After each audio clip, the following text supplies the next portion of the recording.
So I'd like to say thank you to everybody that's come today to celebrate the opening of the DEC UK 60th anniversary.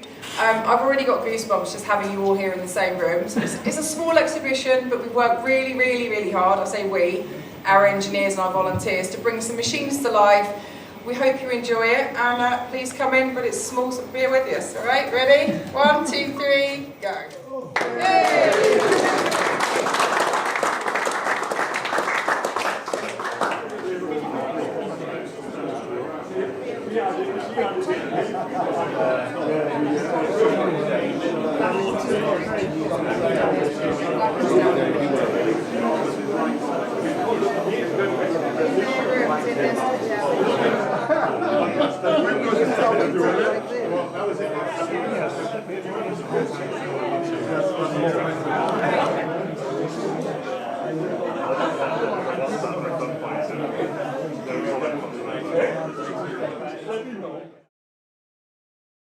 So welcome.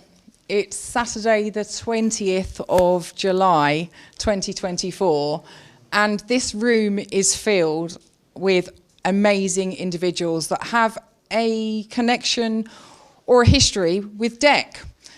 Today I'm really delighted to have so many people here in the room at the National Museum of Computing, also online, so welcome. This has been such a journey, so we're here to celebrate DEC UK's 60th anniversary. I can't tell you how emotional this journey has been.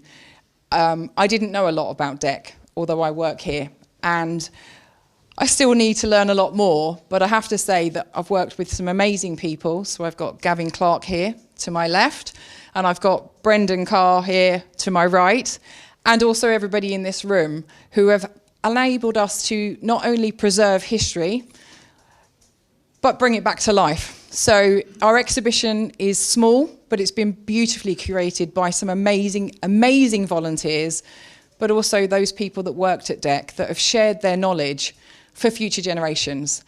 I am slightly biased, but I do think my team here at the museum that have brought these machines back to life are exceptional individuals, and they have worked tirelessly. Some of these machines have been worked on for years, and they're almost working 100%. So anyway, I just wanted to say thank you for coming. I really, really value your time and the funding that we've received for this exhibition, and thank you for believing us, and we hope that this will continue. Please don't forget that next year, Reading Museum will be opening their exhibition, and it's going to be even bigger than this one. So you must make sure you go visit that one. So I'm going to pass over now to Gavin.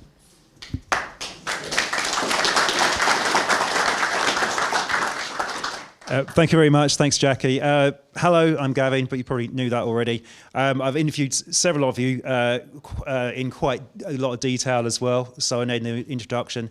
Thanks for the opportunity to work with you all. It's been such an amazing experience and a great pleasure. You know, I like to think we've achieved a small and perfectly formed exhibition. For us, the focus was about, with technology companies, everyone thinks it's technology. And especially with a company like DEC, the story is so well broadcast over the internet. People will focus on the obvious, the rise and fall of DEC, and there's management studies have been written about that. That is not the story we wanted to tell here. Working with Reading has a very specific focus. Its area, National Museum of Computing, its focus, its narrative is post-war British computing. There is a perfect union between those two agendas, and we've tried to achieve that here. For me, the story's been human.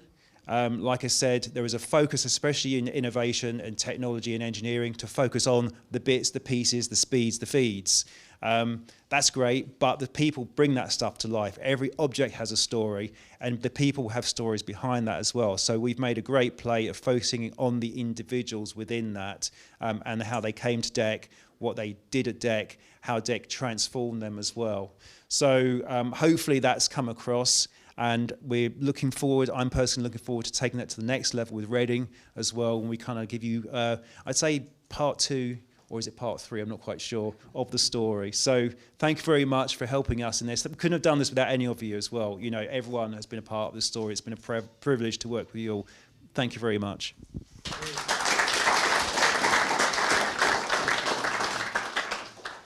So, Digital Britain, the road from Bracknell.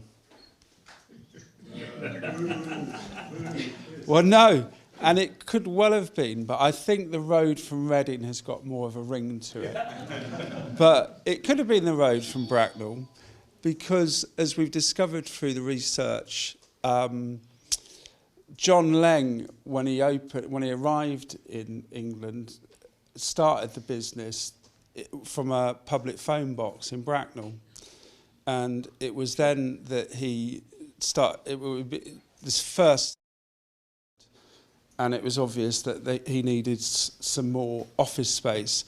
Bracknell was a new town, and they weren't too receptive towards American companies, but Reading was, and that was a twist of fate that resulted in John finding a disused bingo hall above Bilby's furniture shop in an old congregational chapel at 22 Castle Street in Reading.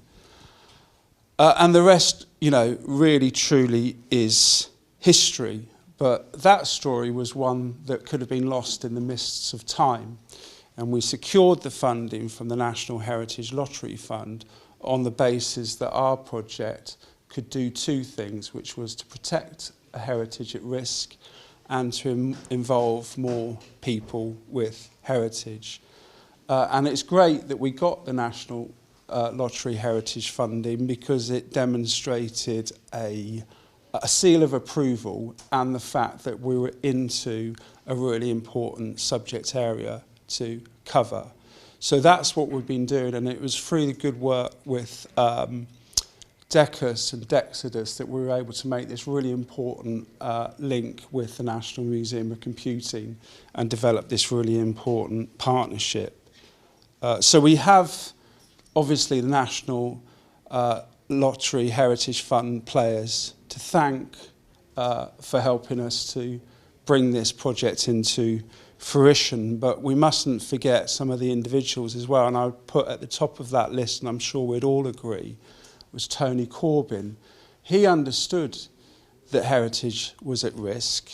We're all shifting through and passing through this mortal coil, as it were. Tony can't be with us because he passed away, became ill, and we lost him you know, during the course of the earlier stages in the project. So he would be, I'm sure, delighted to see the stage that we've got to today, and we'll remember Tony, because he was so important to the whole project getting off the ground in the first place. So alongside that, there's a lot of people I think should be recognised, but the working group, the project group made up of DEXODUS and DECUS members have been absolutely vital to getting us to this point. And I would really want to absolutely congratulate Jackie, Gavin, and the team of engineers and volunteers at the National Museum of Computing, who have done such a fantastic job to produce Digital Britain, the road from Reading. It's great. So, and there's more to come. So we have got a lot of work to do to really, you know, return on the investment, this immeasurable impact that Digital Equipment Corporation and those that work for the company have had. So I think that we'll be focusing on the immediate in terms of completing the work around the Oral History Archive, which is a really important and will be a long-term asset to future historians of the computing industry in the UK and the local social history of Reading. As was mentioned, we're working towards a major exhibition that will take place in the Sir John Medeski Gallery at Reading, which we'll be calling Reading's Digital Revolution, which is like the Industrial Revolution, which we can look back on. Our point is that we're living through this digital revolution, and in Reading, DEC had such an important part in really developing an industry in Reading that's now today worth over £14 billion a year. And is worth 14 billion, the industry, and we have over 11,000 businesses in the Greater Reading area that have tech. So that all has a relationship with the pioneering work that DEC that DEC delivered. And of course, all important is the investment towards involving more people in heritage. So we're doing the work to preserve heritage, but involving more people in heritage. And of course, the work that Gavin has done and the surveys and being able to involve people in heritage have been a really important part of this project. But I think the education programme that we're in the process of developing will be very, very important, very, very meaningful in terms of what we can do to narrow the gaps that exist in Reading, learn a great deal from the expertise that we have here at the National Museum of Computing in terms of science, technology, education, STEM learning, and really build upon our knowledge about how we can sort of benefit and offer educational opportunities and learning opportunities to our local audiences over in Reading. So again, that partnership that's been emerging as a result of this project with the National Museum of Computing, I think will be one of the other really important legacies of this project. So I'm just waffling on now. I just wanted to say thank you ever so much, everybody, and I will hand you over now. Yes, there you go. Are you okay?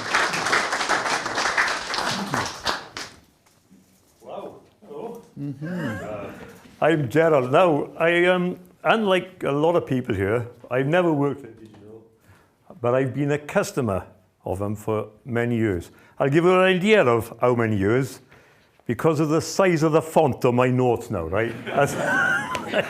And it's been an honor for me to visit this place for the second time. The first one I had a major grilling by Gavin up there.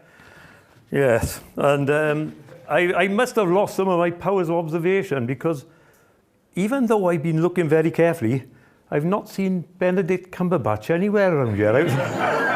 Strange that, isn't it? So yeah, VMS was introduced to us. I shall be very brief. VMS was introduced to me when I worked on military systems for Ferranti. I assume that some people remember that company, long since gone. To me, the operating system was phenomenal compared to the very single-use, very simple operating systems of those military Ferranti systems. They were bloody good at what they did, mate. I've got to watch my language. My wife is watching. Oh dear, I'll be unpopular again.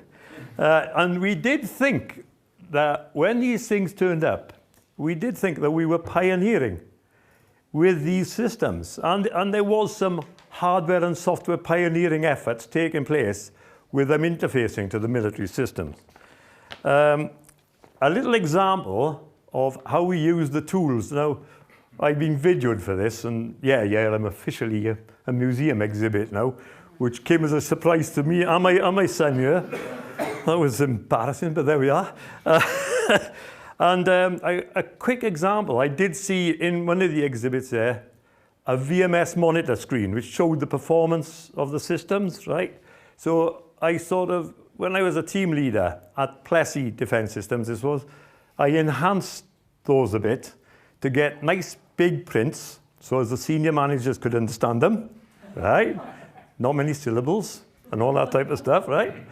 And I presented how these systems were being hammered at about 9:30 in the morning, and similarly about 2 o'clock in the afternoon, because there was very strict start times and end times and lunch times. And it didn't take much persuasion with those tools to introduce flexi time. And Plessy had never had flexi time up until that point. So it's something that those tools are useful with, you know what I mean? Now, I was on a large system special interest group for the DECUS or DECUS. I'm not quite sure how you pronounce it, to be honest. and DECUS, is it? Right. And I'm particularly proud. It was lovely times. The conferences were awesome. They were brilliant. I'll give a few little examples of how being a member has benefited me and the companies I work for. Now, I don't know what it's called these days. We used to call it facilities management, where there'd be a pile of us and we'd be moved over to a different company, right? Because there'd be some sort of bid taking place to provide the services. Facilities management outsourcing is probably still known as, is it? And so we were doing this, and my then interesting boss, hell of a boy, we won this contract. He said, well, that's not good news, Gerald. Why is that, Governor?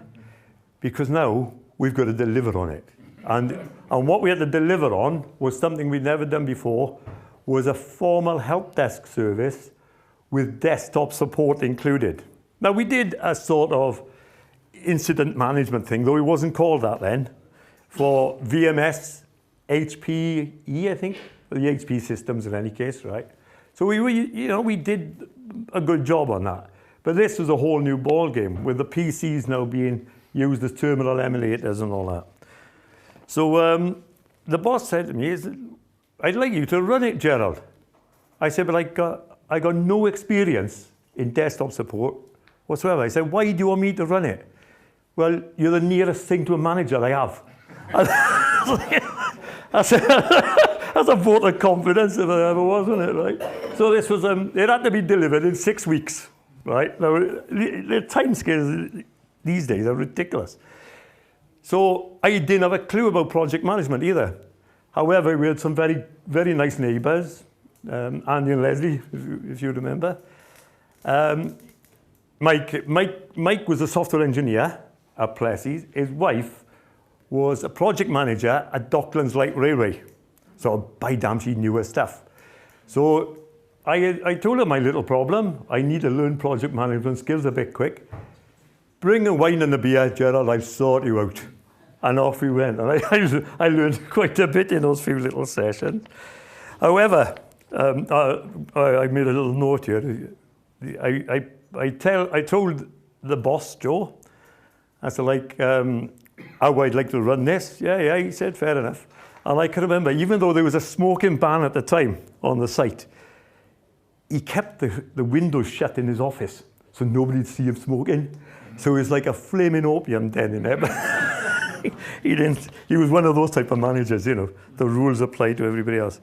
So, but we did it, thanks to a few things. First of all, like Digital themselves, with helping me along with advice on software. A digital supplier, microsystem support, that I've recently found out are still doing VMS support. Except these days, of course, they do it remotely and dial in and all that type of stuff, which is good to see it. And what I emphasized with the relationship, especially with the Reading staff as well, was it was a very close partnership type relationship. It wasn't a normal customer-supplier type relationship. And we all felt we were in it together, you know what I mean? So suddenly, they managed to get us a big pile of the VT100s, which are the green screen terminals that you've come across today, and set the kit up in next to no time. So we had it running. However, we got inundated with telephone calls, as you would, right? So I thought, oh, well, we had a major recruitment effort going on. It still wasn't quick enough, especially I couldn't interview people for desktop support because I probably wouldn't have given them the time of day. Because I didn't like the desktop support even in those days. And, but what I did, I used to go look through the DECUS software library. Now, this was a big magnetic tape of programs and other bits of useful information that was produced regularly, and it was catalogued and shoved on a tape, and then you could go and buy this tape, right? No problem. And one of the items on it was called Deliver. Now, fair play for the VMS engineers. When they did the VMS mail system, which was before Outlook or SMTP, you know, I think we probably had X400 type mail at the time, which was obviously designed by committee. It was rather complex, you know what I mean? And it interfaced to the VMS mail system. So the VMS engineers that designed that mail system put the hooks in it from day one because they thought somebody may need to use this functionality. Fair play for them, eh? You don't see that very often. And so I had a look at this and I thought, this is quite intelligent. And so what we had was, instead of having to phone up, what's my call doing? What are you up to? You haven't done anything on it for ages. First of all, procedural stuff have to be sorted and some discipline of the tech support people to make sure they update the call. It was a homegrown call system, by the way. It wasn't like a formal incident management system. I think it was in DataTreeve or whatever, and under VMS. But all they had to do then, to find it out, was send an email to a specific address saying status and then their log number. And it would retrieve the data and send it back to them. And I look back and I thought, by damn, we were pioneering. You know what I mean? At that time, but it was necessity being the mother of invention, you know what I mean? And thanks too to microsystem support, because without them, and them being able to get second user, because VT100s in those early days, they were very much in demand. And they cost over £1,000 at the time, if I remember correctly. So, well, you can see, look at the size on the font, it's ridiculous, isn't it?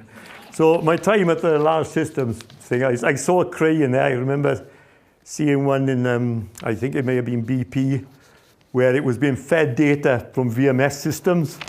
And I enjoyed those times. The conference itself the conferences were awesome. I'm hurrying. The meetings in the evening in the conferences, birds of a feather meetings they were called, brilliant. We got the Americans over and they were absolutely awesome too. I was made an honorary Irishman, but I think that was sharing pints of Guinness more than anything intellectual going on. Anybody want to know the details of that later? And one of my proudest moments was given a seminar on VMS system performance. I think you may be in there actually, to the Leeds Hilton. 160 system managers. That's how many people used to come to those meetings in those days. And I loved it. Maybe I should have stuck to that. Now I got to do a little story about embarrassing poor DEC salesman, right, in one of these sessions. This was a joint session, I think, with the BCS. It was also invite only because it was a flavor of VMS called SEVMS. I don't know if you've come across it. Security Enhanced VMS. It was meant to address defense systems and all that, and that's why it was only like an invited audience. And so, of course, I went along, and it was, well, to be honest, there was a reason that it was a small audience, because not only was it just for the defense industry, but the mandatory access controls that were integral in the operating system would have been very expensive to do for commercial or engineering use. It would just put lots of things in the way. So this salesman, he stood up and he said, yes, he said, it's based on, this is before like Google and all this stuff. It's based on the Bell and LaPadula lattice security model. Now, nobody in those days could look up on their bloody phones and go, well, maybe they could have brought a phone with them, but they would need a Tesco trolley to get it in or whatever, you know what I mean, right? So I could see this fella in front, and he was like scratching his head, and he was obviously looking very thoughtful, probably more degrees than a thermometer, you know what I mean? And he piped up, and he said, it's not, you know. And the salesman said, oh yes, he said, it's the Bell and LaPadula lattice security model. He said, it is the Bell and LaPadula, he said, but it's not a lattice model. And then he explained why it was not a lattice model. You weren't there, were you? It was really... Everybody felt for that salesman. They really did. But it was good humor. It was a great debate and all that type of stuff. And of course, the clustering, I think, still is known as the gold standard. And that was always emphasized. It was another little story. I shall hurry up now, otherwise Jack is going to get really annoyed with me. And that was where you got this cluster systems. I assume that many people here know what a VMS cluster looks like and the architecture and all that. You got all these processors on the top. You got a pile of disks with mirroring and shadowing underneath it. And in the middle, you got this star coupler where it all comes together, all these interconnects, right? And so this fella now, the salesman, was giving it quite a bit of detail on this. And then he said, one person asked in the audience, but hang on a minute, isn't that star coupler a single point of failure? Oh, I was waiting for somebody to ask that. He said, no, it's only a place that all the hardware comes together. It's all sorted out in the software. And one poor fella in this DECUS meeting put his hand up, we've bought two. I think he got a good bonus out of that. Well, it's time to say thank you.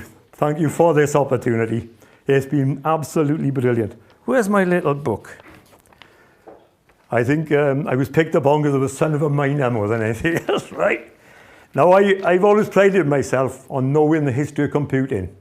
I bought this book the last time I was here. It's called A Very Short Introduction on the History of Computing by Doron Swade.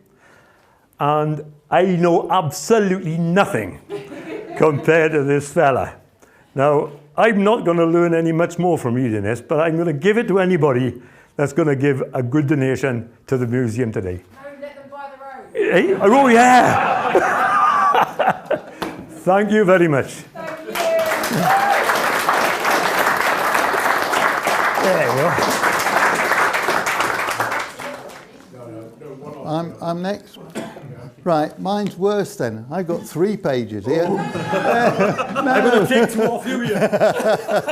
So I'll be as quick as I can. So I am DECUS, and it's definitely DECUS, not DECUS and all these other things. DECUS comes from a 5-letter acronym, the Digital Equipment Computer User Society.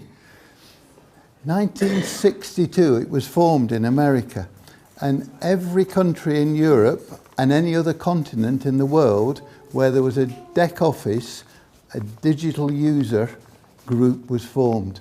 Now the UK one was a bit different because we were allowed to sit inside DEC offices. So we had 3 paid members of staff and we ran it from inside a DEC office.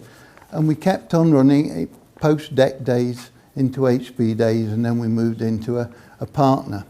But we had 3 paid members of staff. We had a general manager, 2 administrators, and Gerald, who I think's online, he was an event coordinator. He worked with ICI and he ran the events for us. So there were 3 people who physically sat in a DEC office, and Gerald would come in and get to know a bit more about what was going on. Wasn't it a privilege to sit inside DEC with sales, trading, marketing, engineering, etc.? We could talk to anybody at any time, any day of the week. Our members came from the likes of Barclays, they came from ICI, they came from British Gas, and they were our corporate members. We had educational members like Manchester University and Royal Holloway College, large companies, Aldermasson, Vodafone and the like. We had individual members who were the consultants, and everybody was a techie, but we made our money by selling membership, and the members always needed something. And at one point we had 14,000 members. So almost every customer from any industry were all a member of DECUS, and without them we would never have survived. So the board consisted of a chairman, a vice chairman. Where's Len? He's a vice chairman. There we go. We had a vice chairman. We had techies like Steve and Nick, all members of this board, which met monthly. And then digital provided what we called a DEC rep. So every industry, every technology that was represented in DEC had to have somebody who helped DECUS. And it was built into their job descriptions that they had to help DECUS. They were given plenty time to do it, and it was great that we had the knowledge coming from the techies inside DEC to tell us what was going on, what was coming, what was new. And DECUS would not survive without having had all these techies around us. We ran monthly seminars, whatever technology was around, PDPs at the time, VAXers, VMS, Ultrix, Unix, you name it, networking, office automation. Yes, in 1988, DEC had something to do with AI. It's not new. DEC was at the forefront of it as well. And that was the whole point about DECUS and being represented by customers and users alike. We had these meetings on site in DEC Park, Reading, Skippett's House, London, Ayr, you name it. We were all over the country with meetings. And if you've alluded to, we had technology events which attracted many, many people. DECville, DEC World, DECUS was there the week before, making sure the customers always heard about what was going on. DECUS was the vehicle that DEC used to make sure it kept in touch with customers. I think the users valued the non-disclosure agreements that they signed to learn about what was coming. So they were the vital things that kept DECUS alive. And we kept it going right through the years when Compaq came along and HP came along. Compaq wanted us to change the name. They wanted to change it to Connect. The Americans thought that was a good idea. So I looked to find out what DEC UK might mean if we coined the phrase DEC UK. Sadly, somebody got there before us, and it was a dating agency. So unfortunately, we were not allowed to follow our American colleagues' lead by calling us Connect UK. They even tried to get us to come along with the idea of an organisation called Encompass. But then HP came along as quick as that, and we weren't able to settle on a name. So there were already some user groups in HP. There was the 3000 one that you've alluded to, and there was the HP Apollo user group, because HP had taken over Apollo many years before. So we started to work with all the other user groups. One of them folded fairly quickly, and the E3000 series was never supported beyond the late 1990s.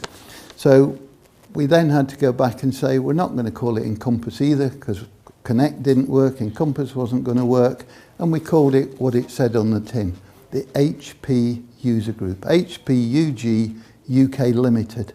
And that's how we kept it going right up until from 2000 until we finally closed it. So we registered with Companies House. We used the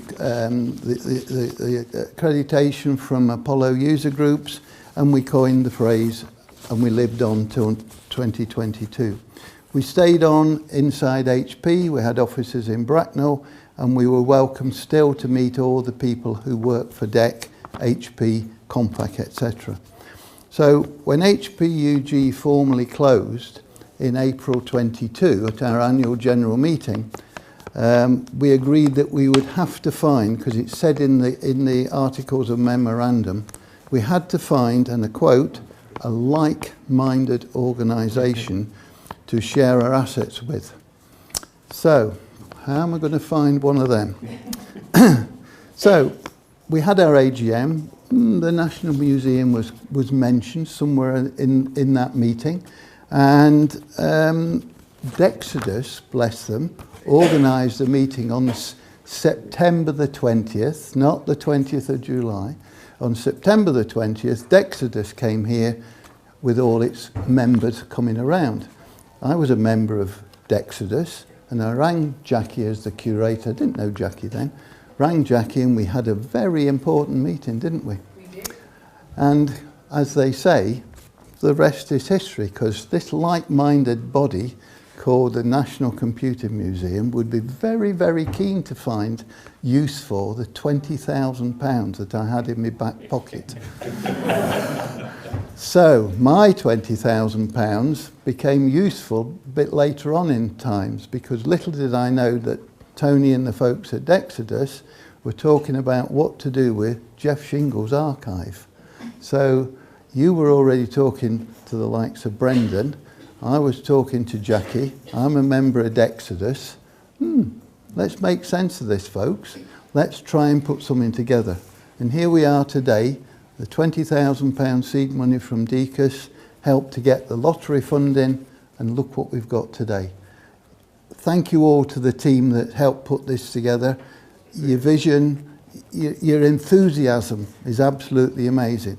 And the DEXODUS team, the DECUS team, the team we've got working to see the next stage of the project, 2025, I'm sure we'll all meet again in 2025 in Reading with a lot of this going on again. So thank you to everyone here. Okay. I'm Peter Thompson. I was the personnel director for digital for a number of years.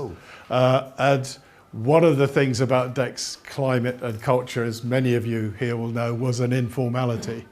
I always remember recruiting Alistair Wright, who then became my replacement eventually as head of personnel. And he came in and he was wearing a tie for his interview. And he said, it's really uncomfortable. He said, because I don't normally wear a tie. He said, yeah, but this is digital. You don't have to wear a tie. From that day on, he never wore a tie. So you can even get, there's an official photo of the opening of DEC Park with all the people there, Jeff Shingles, all the management team, and Alistair there with no tie. He actually put a jacket on. But that's just a little example of the way that DEC worked. You'll be pleased to know, by the way, since I'm standing between you and lunch, I have no notes. So I'm a 0-page presentation. And really, I just want to cover a little bit about the people in DEC and the culture of DEC. What's been great with this experience with the National Museum, Gavin and so on, is that they've managed to capture some of that fairly intangible stuff, the DEC culture, okay? And the way they've done that, we've got all the DEC kit in the world and so on, but they've interviewed some key people. They've now covered about 30 people. And in fact, hands up, people in this room who've already been interviewed as part of the 1, 2, 3, 4, okay, 5, as part of the oral history. Because we think of museums as sort of dusty old places full of stuff in cabinets. Actually, what a modern museum is, particularly since most of it's available on the internet, is an interactive experience if you go into a museum, but also it's something you can access from anywhere. And one of the great things about this is you could get to hear about the DEC history, but how do you experience the kind of DEC culture? And in the end, I'm representing DECODUS that has 1,000 members, over 1,000 members who are ex-DEC employees. 30 years ago, DEC disappeared, but these people still get together, still share reminiscences. What are you doing here today? All sorts of reminiscences. And that's all part of the DEC culture, which extended to customers and suppliers, as well as all the DEC employees. And so DECODUS continues to thrive because people still like to share stories. I don't know any other company that has managed to keep that unique culture going. And it's well reflected on the boards if you read the story of the exhibition about the demise of DEC and how it kind of lost its way a bit, which we all know, and how it also lost some of that unique culture. And that was part of the kind of downfall. It wasn't just that bits of technology left it by, it was also the way it treated its employees. I had probably the most privileged job in the world to be in charge of personnel during those really rapidly growing days in the 70s and 80s for the leading then US computing company. You could argue IBM was sort of ahead for various size reasons, but from a culture point of view, we were leading the world. I mean, these days, you think about working from home post-pandemic, it's actually fascinating to see that a lot of traditional thinking companies still are trying to get all of their employees back into the office. In the 70s and 80s, when DEC had the technology and could do it, but actually it was too expensive for most other people, we were experimenting with flexible working, it's been mentioned already, working from home and so on. Now it's kind of taken for granted that you can do it with modern technology. But that's another way DEC was pioneering, the way we worked, the way we recruited people, the benefit scheme. Those DEC employees here will remember, no doubt, the car scheme. Okay? We had this an example of DEC's US culture DEC was very, as a sort of Boston-based company, and Ken Olsen and so on, very forward-thinking. But also, Ken's values particularly were very egalitarian. So you shouldn't have anything resembling status symbols. So there was no way you had directors parking at DEC Park or anything like that. When we designed DEC Park, we had lots of arguments about whether managers should have an enclosed office at all, whether the whole thing should be open plan. And it was the lawyers, I think, were arguing because their stuff was confidential. They had to have an enclosed office. They were about the only people that won the argument. The rest was very much open plan in a day when the cubicle was the norm in terms of office design, and managers shut themselves away in the corner. DEC had a genuine open door policy. But these were the days with high tax rates in the UK. A lot of companies, the UK companies and the other American companies, would give people, say, a car for being a manager, because it was a lot more tax effective than giving cash that was getting taxed at a high marginal rate. But there was no way DEC, with its morals, ethics, values, would have, like, managers have got this level car, directors have got this level car, salesman gets this one, and so on. So we had to be quite creative and came up with the DEC car lease scheme. So any employee could lease any car if they liked, and we gave them an allowance. They took it off their salaries. A few nods going around here. People remember the DEC lease scheme.